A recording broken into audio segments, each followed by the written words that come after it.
अस्सलाम वालेकुम व्यूअर्स, मैं हूं आपका होस्ट अब्दुर्रहमान और आज डिस्कस करेंगे पाकिस्तान के बढ़ते हुए डॉलर ज़खायर जो कि गुज़िश्ता 30 माह की बुलंद तरीन सतह पर पहुंच चुके हैं। जी हां, हुकूमत पाकिस्तान के पास स्टेट बैंक ऑफ पाकिस्तान में 11 अरब डॉलर से कुछ ज़ायद रकम जमा हो चुकी है। यह रकम गुज़िश्ता 30 माह की हाईएस्ट अमाउंट है। अगर इसके अंदर प्राइवेट बैंकों या प्राइवेट लोगों के डॉलर्स भी शामिल कर लें तो हमारे पास 16 अरब 11 करोड़ डॉलर से कुछ ज़ायद रकम इस वक्त मौजूद है। अब इसी की वजह से पाकिस्तान के अंदर रुपया गुज़िश्ता 8-10 महीने से मुस्तहकम है, लेकिन कोई बहुत बड़ी तब्दीली क्यों नज़र नहीं आ रही? उसकी वजह हमारे ऊपर बहुत बड़ा फॉरेन लोन्स का बोझ भी है। अब रवा मालियाती साल के अंदर पाकिस्तान ने दुनिया के 30 अरब 35 करोड़ डॉलर्स अदा करने हैं। हमारे ज़खायर कितने हैं? 11 अरब डॉलर्स। अदा कितने करने हैं? 30 अरब डॉलर से ज़ायद। 3 गुना हमने अपने पास मौजूद रकम से ज़्यादा इसी एक साल के अंदर अदा करनी है।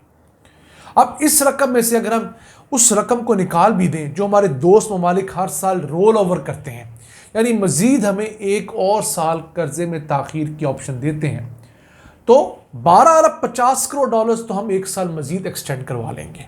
इस साल देने की बजाय अगले साल पे ले जाएंगे। लेकिन 18 अरब 80 करोड़ डॉलर्स वो रकम है जो हमें रवा मालियाती साल में अदा करनी ही करनी है। वो भी उस सूरत में अगर हमारे दोस्त ममालिक 12 अरब 50 करोड़ डॉलर्स रोल ओवर कर देते हैं। अब इसके बावजूद हमने रवा मालियाती साल के अंदर 3 अरब 86 करोड़ डॉलर्स सूद अदा करना है। यानी जो हमने कर्जे ले रखे हैं उनमें हम ताख़ीर तो करा लेंगे, लेकिन जो सूद पर हमने ये कर्जे उठाए हैं उनका सूद हमें बाकायदगी से अदा करना होगा। कुल 30 अरब 35 करोड़ में से 26 अरब 48 करोड़ डॉलर्स प्रिंसिपल अमाउंट है और 3 अरब 86 करोड़ डॉलर्स सूद की रकम है। तो वो सूद हमारे लिए एक बहुत बड़ी लायबिलिटी ज़रूर है। अब पाकिस्तान के पास जो बहुत कम ऑप्शंस हैं डॉलर कमाने के, हम उन्हें अब बेहतर तरीके से यूटिलाइज़ करने लगे हैं। पहले ये होता था कि हमारी इंपोर्ट्स ज़्यादा होती थी, एक्सपोर्ट्स और रेमिटेंसेस कम होती थी, तो उसकी वजह से हमारा करंट अकाउंट डेफिसिट बढ़ जाता था, खसारे बढ़ते थे। और अगर पिछले 10 सालों की बात करें, यानी सन 2014 से लेकर 2024 तक, इन 10 सालों में पाकिस्तान के अंदर जो खसारे बढ़े हैं, अगर उसका सम और हमारे कर्ज़ों की बढ़ोतरी को आपस में रख के मौज़ना किया जाए तो तकरीबन बराबर बनते हैं। यानी कि जितना हमारा खसारा बढ़ा उतना ही हमने ज़्यादा कर्जा लिया, और यही वजह है कि अब पाकिस्तान के ऊपर कोई 131 बिलियन डॉलर से ज़ायद का फॉरेन लोन है। अभी हमने IMF से गुज़िश्ता कोई 8-10 माह के अंदर 2 बिलियन डॉलर्स लिए हैं, और इस वक्त हमने जो रकम IMF को अदा करनी है वो IMF के नए 3 साल के लोन प्लान से ज़्यादा है। यानी इस वक्त हम लोगों ने IMF का तकरीबन 9 बिलियन डॉलर्स अदा करना है, और IMF ने हमें 3 सालों का जो लोन पैकेज दिया है वो 7 बिलियन डॉलर्स का है। ये वो वजूहात हैं जिनकी वजह से हमारे यहाँ माशी तौर पर पाकिस्तान के अंदर कुछ ख़ास बेहतरी नज़र नहीं आ रही। यानी कुछ चीज़ें स्टेबल ज़रूर हुई है, मसलन रुपया स्टेबल ज़रूर हुआ है, रेमिटेंसेस बढ़ी हैं, ये बहुत अच्छा है। उसकी एक और रीज़न भी है कि पाकिस्तानियों की बहुत बड़ी तादाद मुल्क से बाहर जा रही है। अगर पिछले 10 सालों को देखें तो पाकिस्तान से तकरीबन 70-72 लाख लोग बैरून मुल्क जा चुके हैं। ये कोई थोड़ी तादाद नहीं है। इनमें से आधे भी वहाँ रहने में कामयाब हो गए हों, यानी वहाँ पर उन्हें जॉब्स मिल गई हों, कारोबार कर लिए हों, और आधे वापस आ गए हों, तो 35 लाख लोग 10 सालों के अंदर मुल्क से बाहर गए हैं। तो रेमिटेंसेस उनकी वजह से भी बढ़ सकती हैं। देखना ये है कि पुराने ओवरसीज़ पाकिस्तानियों की जो तादाद थी उस हिसाब से कितनी रेमिटेंसेस बढ़ी हैं। यानी आज से 3-4 साल पहले तक हुकूमत का क्लेम था कि 90 लाख ओवरसीज़ पाकिस्तानी हैं। अब लाजमन 1 करोड़ 20-30 लाख ओवरसीज़ पाकिस्तानी होंगे। तो जब तादाद बढ़ी है तो रेमिटेंसेस ऑटोमेटिकली बढ़ी। लेकिन देखना यह है कि क्या एक शख्स के हिसाब से रेमिटेंस बढ़ी है? पर कैपिटा रेमिटेंस इंक्रीज हुई है कि नहीं। फिर एक्सपोर्ट्स हमारी 2-3 साल बहुत डाउनवर्ड ट्रैजेक्टरी पे रही, 2022 के साल में, 2023 के साल में। इस साल कुछ बेहतरी ज़रूर उसके अंदर रिकॉर्ड की जा रही है, लेकिन एक फील्ड हम लोग अभी भी मिस कर रहे हैं, वो है फॉरेन डायरेक्ट इन्वेस्टमेंट की। वो दो किस्म की है।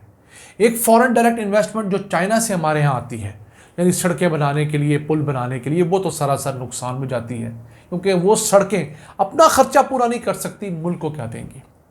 लेकिन एक फॉरेन डायरेक्ट इन्वेस्टमेंट है जो पाकिस्तान में फैक्ट्रियों के अंदर अगर लगती है, यानी पाकिस्तान के अंदर ऐसी फैक्ट्रियां लगती हैं जो हमारी इंपोर्ट्स को कम करें और यहाँ से प्रोडक्ट्स बनाकर एक्सपोर्ट करें, यानी कि इंपोर्ट सब्स्टिट्यूशन करें और एक्सपोर्ट्स बढ़ाएं, तो वो फॉरेन डायरेक्ट इन्वेस्टमेंट हमारे इस्तेमाल की, हमारे बहुत काम की है। मैं मिसाल देना चाहता हूँ। एक चाइनीज़ कंपनी पाकिस्तान आकर जूस बनाने की एक फैक्ट्री लगाती है और वो पाकिस्तान के अंदर जूस बना के फ़रोख्त करती है। इस तरह की फॉरेन डायरेक्ट इन्वेस्टमेंट हमारे नुकसान में है। क्यों? वो वहाँ से आके एक दफ़ा पैसे लगाएगी, फिर यहाँ पर जूस बनाकर यहाँ फ़रोख्त करेगी, लोग उसको रुपयों में ख़रीदेंगे, लेकिन साल के बाद स्टेट बैंक ऑफ पाकिस्तान उस कंपनी को, उस फैक्ट्री को मुनाफा डॉलर्स में कन्वर्ट करके अपनी जेब से देगी और डॉलर्स मुल्क से बाहर चले जाएंगे। हाँ, जॉब ज़रूर क्रिएट होगी, कुछ ग्रोथ भी होगी, लेकिन at the end of the day वो नुकसान हो जाएगी। लेकिन ऐसी फैक्ट्री जो पाकिस्तान आती है, यहाँ पर आकर टेक्सटाइल मिल लगाती है, टेक्सटाइल का यूनिट लगाती है, रेडीमेड गारमेंट्स, स्पोर्ट्स वेयर बनाती है, शूज़ बनाती है, और वो यहाँ से वो शूज़, वो रेडीमेड गारमेंट एक्सपोर्ट करती है, तो वो पहले पाकिस्तान के अंदर फॉरेन डायरेक्ट इन्वेस्टमेंट लेकर आई, डॉलर्स लेकर आई, फिर यहाँ से लोकल कपास खरीदी, लोकल लोगों को जॉब्स मिली, यहाँ से उसने बनाकर चीज़ें एक्सपोर्ट की, जो वहाँ से डॉलर्स आए, उन डॉलर्स में से अपना हिस्सा वो वापस ले गए, बाकी इजाफी पाकिस्तान को मिल गए। तो इस तरह की जो फॉरेन डायरेक्ट इन्वेस्टमेंट है, उसकी हमें अशद ज़रूरत है। हमारी हुकूमतें सिर्फ इसमें खुश हो जाती हैं कि हमारे पास जी इतने बिलियन डॉलर्स, $1.5 बिलियन, $2 बिलियन की फॉरेन डायरेक्ट इन्वेस्टमेंट आई, उसमें से बड़ी रकम $1 अरब से ज़ायद रकम तो ऐसी होती है जो नेगेटिव फॉरेन डायरेक्ट इन्वेस्टमेंट होती है, जिसका पाकिस्तान को फ़ायदे की बजाय नुकसान होता है। तो इस रवां साल में हम लोगों ने हर महीने औसतन $3 बिलियन का कर्जा वापस करना है। वो ना होनी नहीं है, यानी पाकिस्तान उसको बआसानी अदा कर देगा, लेकिन उसकी वजह से हमारी इकॉनमी के ऊपर, हमारे रुपये के ऊपर एक मुसलसल प्रेशर रहता है, और यही वजह है कि पाकिस्तानी रुपया को बहुत ज़्यादा अप्रिशिएट नहीं हो पाया। लेकिन फिर भी स्टेबिलिटी इस चीज़ की नवीद है कि इस मुल्क के अंदर अगर हम लोग अपनी आमदन की मुताबिकत से अपने अखराजात को मैनेज करें, यानी अपनी इंपोर्ट्स उतनी रखें जितनी एक्सपोर्ट्स रेमिटेंसी से हम लोग डॉलर कमाते हैं, तो हमारा ये करंट अकाउंट डेफिसिट तकरीबन ना होने के बराबर होगा और मुल्क के अंदर डॉलर के ज़खायर निस्बतन बेहतर पोजीशन में रहेंगे। नाज़रीन, ये था आज का एपिसोड। हमें उम्मीद है आपको पसंद आया होगा। अपनी सजेशंस, अपनी आराज़ से हमें आगाह रखा करें। अपने मेज़बान अब्दुल रहमान को इजाज़त दीजिए। अल्लाह ने के बाद।